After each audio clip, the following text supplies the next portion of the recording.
Dis weer, dit gaan baie goed doen. Ek dink ek gaan aanhou met hierdie ding met jou. Ek dink nie ek soek 'n once-off nie.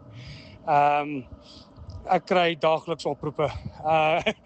Ek is nog nie baie goed met sales nie, so ek weet nie of ek goed reg doen nie, maar ek kry quotes uit vir mense.